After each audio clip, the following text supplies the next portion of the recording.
আমার তো এখন রোজগার পাতি কমে গেছে। তোমরা তিন বউ তিনজনের বাপের বাড়িতে চলে যাও, 1 মাস করে থেকে এসো। আমার রোজগার পাতি বেড়ে গেলে আবার এ বাড়িতে চলে এসো, কেমন? আমরা বাপের বাড়িতে যাবনি। যখনই অভাবের মধ্যে পড়ো তখনই আমাদের সবাইকে বাপের বাড়িতে পাঠিয়ে দাও। আমাদের কি কোনো মান সম্মান নেই? পেটে নাই খাবার, তার আবার মান সম্মান? ভালোভাবে বলেছি তো, গায়ে লাগেনি। যা এখনই বাপের বাড়ি যা, নয়তো তিনটাকে পিটিয়ে বাড়ি থেকে বের করে দিব। ওরে বাবা রে, স্বামী কেলানি দিবে নাকি?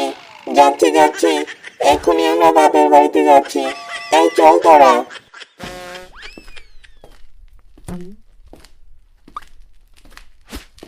ওরে রূপা, টিনা, আমি কিভাবে বাড়িতে যাব?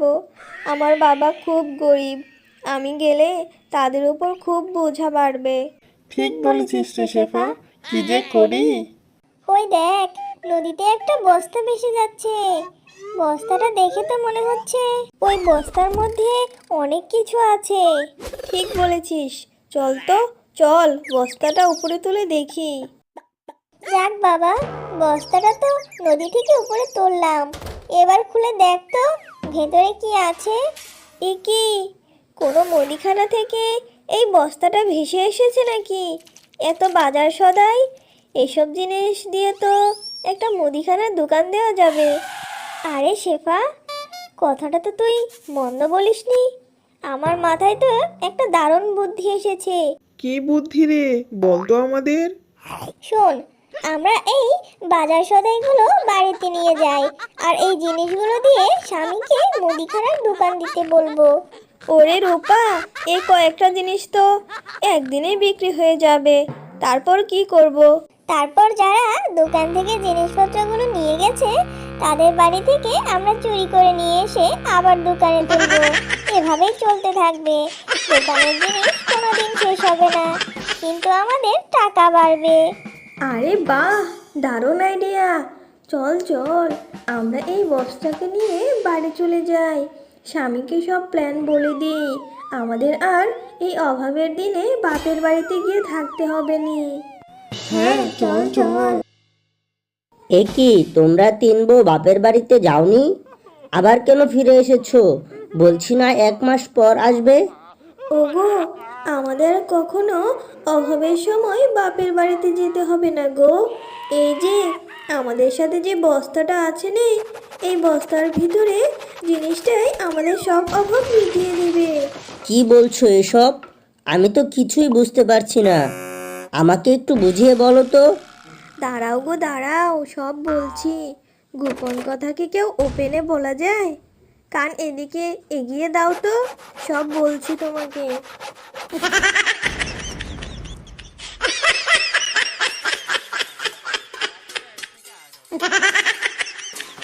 বাহ, দারুণ আইডিয়া তো। আমার তিন বউয়ের বুদ্ধি যা দারুণ না, একদম সেই। চলো চলো, তোমাদের বুদ্ধি মতো কাজে লেগে পড়ি। হাই হাই রে, কি দোকান দিলাম বউ! বস্তার ওই জিনিসগুলো দিয়ে তো দোকানের এক কোণও ভরেনি। আরে, এই কয়েকটা জিনিস তোমার দোকান থেকে কোনোদিনই খালি হবে নি। শুধু টাকা বাড়বে, কিন্তু জিনিস কমবে নি। ওগো, তুমি মুদি দোকানদারি শুরু করে দাও। আর কে কোন জিনিস কিনবে তার খবর আমাদের এসে বলবে। আমরা ঘরের ভেতরে গেলাম। এই নিয়ে যাও নিয়ে যাও, কার কি প্রয়োজন নিয়ে যাও। এই দোকানে তোমরা পাবে ডিম, তেল, লবণ, আটা, সুজি, আরও অনেক প্রয়োজনীয় জিনিস।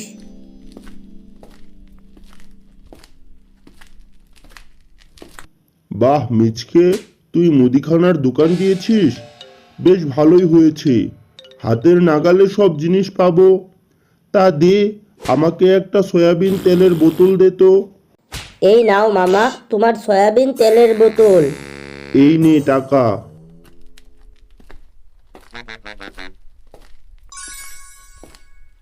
এই মিচকে, আমাকে 2 প্যাকেট লবণ দে। আমাকে 2 হালি ডিম দে। হ্যাঁ দিচ্ছি, সবাইকে সব দিচ্ছি।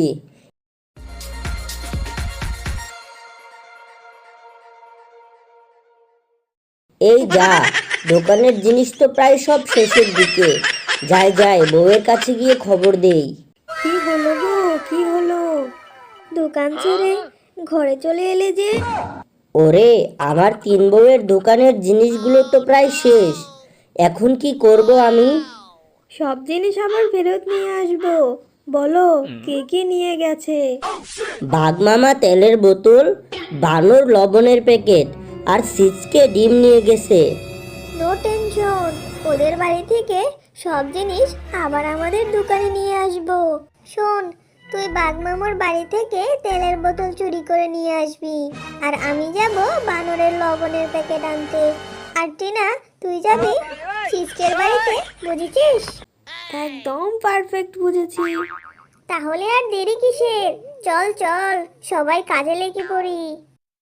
তিন বউয়ের বুদ্ধি দেখে আমার গর্ব হয়, গর্ব। উফ, এবার সংসারে শুধু টাকা আর টাকা আসবে।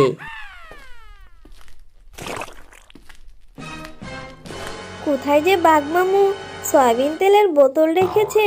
কই, কোথাও তো খুঁজে পাচ্ছি নি। আরে আরে, ওই তো ঘরের কোণায় তেলের বোতল রাখা আছে। যাই যাই, বাঘমামু আসার আগে তেলের বোতলটা নিয়ে কেটে পড়ি।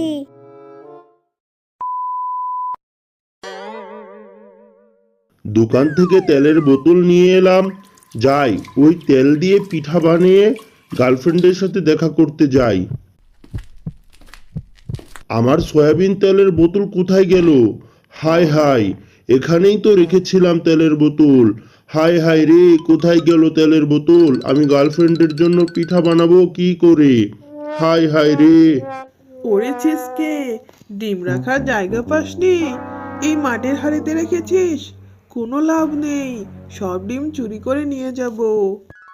ডিমের অমলেট বানিয়ে খাবো। কোথায় রেখেছিলাম ডিমগুলো? এ কি, আমার মাটির হাঁড়িতে ডিম কোথায়? এখানেই তো ডিমগুলো রেখেছিলাম। কোথায় গেল রে আমার ডিম? বানর টের পাইনি রে। ওরে মুন্নি, লবণের প্যাকেট নিয়ে পালা রে পালা। কি গো বৌরা আমার, এসেছো তোমরা সবাই? সব ঠিকঠাকভাবে চুরি করে নিয়ে আসতে পেরেছো তো?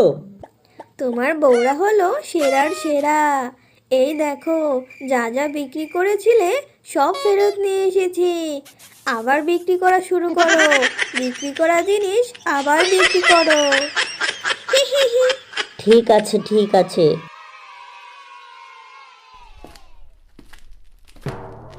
ধুর ধুর, আবার টাকা খরচ করে তেল কিনতে হবে। এই মিসকে দে আরেক বোতল সয়াবিন তেলের বোতল দে। আগের বোতলটা ঘর থেকে চুরি হয়ে গেছে। এ কি বাঘমামা, তোমারও তেলের বোতল চুরি হয়ে গেছে? এদিকে আমার লবণের প্যাকেট আর সিচকের ডিমও বাড়ি থেকে চুরি হয়ে গেছে। দেখো তো কত কি কাণ্ড হচ্ছে। হায় হায়, কি কাণ্ড! মিচকে, তোর দোকান থেকে যারা যারা যেসব জিনিস কিনেছে সব জিনিস চুরি হয়ে গেছে। কারণ কি রে মিচকে?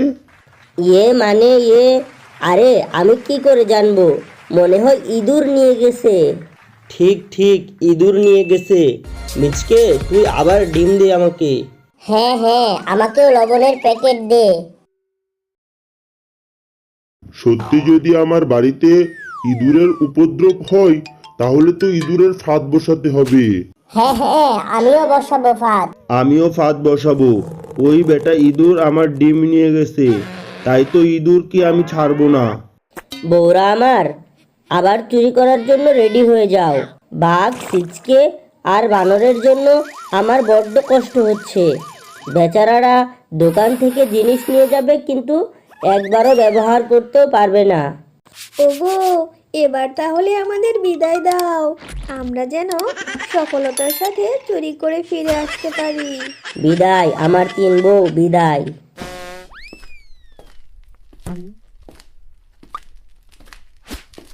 আগের বারের মতো বাঘমামু যেন আমাকে কিছুতেই ধরতে না পারে। ওরে শেফা, সাবধানে চুরি করে কেটে পড় তুই। ওরে বাবা রে বাবা, গেল রে গেল, আমার পাটা বুঝি কেটে গেল গো। বাঁচাও আমাকে, বাঁচাও। কিরে শেফা, তুই তুই আমার ঘরে কি করছিস? ইঁদুর ধরা ফাঁদে দেখছি তুই ধরা পড়েছিস। বাঘমামু, আমার পা থেকে ফাঁদটা খুলে নাও, অনেক ব্যথা হচ্ছে। না না না না, তুই আমার ঘরে কেন এসেছিস তা না বলার আগে আমি কিছুতেই ফাটটা তোর পা থেকে খুলে নেব না। বাঘমামু, আমরা 3 বউ মিলে একটা প্ল্যান করেছি। আমাদের স্বামীর দোকান থেকে যে যে জিনিস নেবে সেই জিনিস চুরি করে আবার দোকানে রাখবো। ও, তার মানে আগের বার তেলের বোতল তোরাই চুরি করেছিস? চল চল মিসকের কাছে, এর একটা হেস্তনেস্ত করতেই হবে।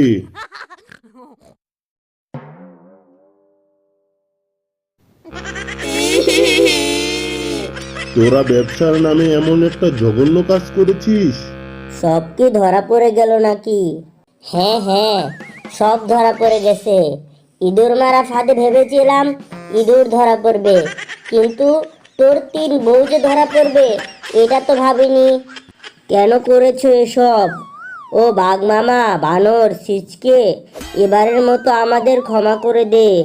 সব ওই বউদের বুদ্ধি, আমি কিচ্ছু করিনি। তোর বউরা বুদ্ধি দিয়েছে তো কি হয়েছে? তুই তো তাদের সাপোর্ট দিয়েছিস।